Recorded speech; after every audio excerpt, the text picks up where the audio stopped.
అప్పు ఉండే 1,00,000 రూపాయలు వేరే వాళ్ళకి ఇచ్చేది ఉంది. అవి ఇది ఏంది నల్ల ఊసల దండ తీసుకొచ్చి ఇట్లా బ్యాంకులో కిరాణా బ్యాంకులో ఎప్పటికి పెట్టి తీసుకుపోతాను. నేను అట్లనే వచ్చి తీసుకువెళ్దామని పెట్టి ఇట్లా పైసలు 93,000 రాసిండు సార్.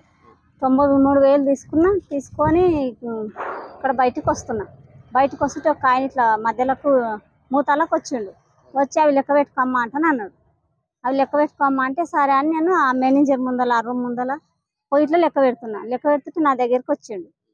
నా దగ్గరికి వచ్చి ఏమంటున్నా అంటే దొంగలోట్లు ఉంటాయమ్మా చూడు అని అన్నాడు.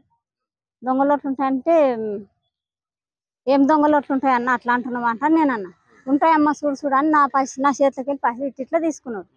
తీసుకొని ఇట్లా గివి అంటుండు.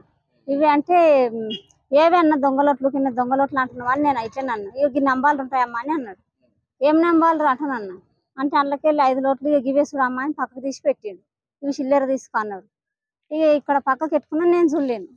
ఇక్కడ చేసుకుంటే ఇక్కడ పెట్టుకున్నట్టుండు నేను చూడలేను. ఇక ఆ పైసలు ఉన్నాయి కదా అని అట్లా తీసుకొని అదే పాకెట్లో వాళ్ళే నా పాకెట్లో పెట్టి నేను ఇంటికి వెళ్ళినా. 2 గంటలకల్లా ఇంటికి వెళ్ళినా. ఇంటికి పోయి నైటు 8 గంటలకు అట్లా చూసుకున్నా సార్. నేను చూస్తే పైసలు తక్కువ వచ్చినాయి.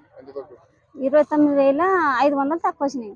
పైసలు ఇట్లా తక్కువ వచ్చినాయి అని ఇక తెల్లారి మళ్ళీ బ్యాంకుకి వచ్చినాయి. బ్యాంకుకి వస్తే ఆ రోజు బంద్.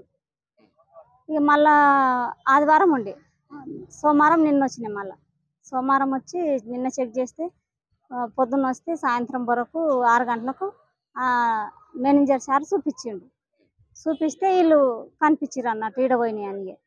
అట్లా సార్ నమ్మించి మోసం చేసిరు. ఇట్లా కలిసిన అదే కాంట్రాక్ట్ ఇచ్చిన తీసుకున్నారు చూస్తామమ్మా అంటుండ్రు. కిరాణా బ్యాంకు. నా పేరు చంద్రకళ సార్. కండ్లపల్లి పూర్వ మండలం.